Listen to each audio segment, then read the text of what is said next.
This video covers the test method ASTM D6007 for determining formaldehyde concentration in air from wood products using a small-scale chamber. This test method is a way to quantify how much newly manufactured panel products such as laminated particle board and Luan sheets contribute to indoor air quality. When equivalency to the primary large chamber method ASTM E1333 is made, ASTM D6007 can be used to determine compliance with formaldehyde emission limit requirements for CARB and the future EPA Toxic Controlled Substance Act, but not for HUD. There are two main considerations when conducting the test: loading ratio and air exchange rate. The loading ratio is total exposed surface area of each product divided by the test chamber volume. The air exchange rate is the ratio of conditioned and filtered outside air brought into the chamber to the chamber's volume per hour.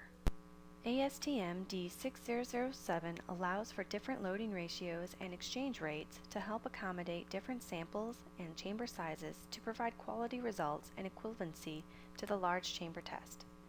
Instead of specifying a loading ratio, ASTM D6007 uses a combined term called the QA ratio for different product types.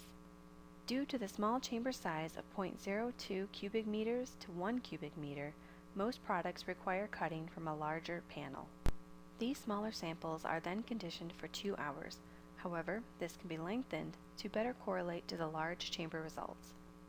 After conditioning, the test samples are placed in the chamber at steady temperature and humidity conditions of 77 degrees Fahrenheit and 50% RH.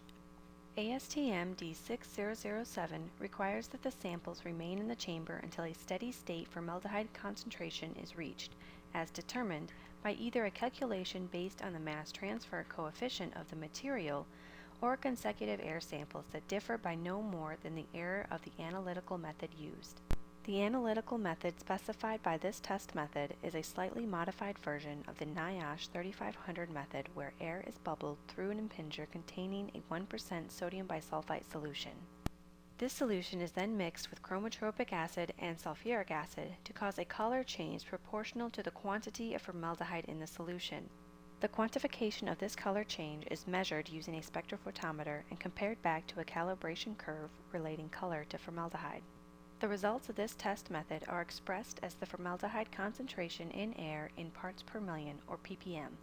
It should be noted that these results are only relevant to the specific air exchange rate and loading ratio used, and that the small chamber results may differ from those expected in the full-scale indoor environment.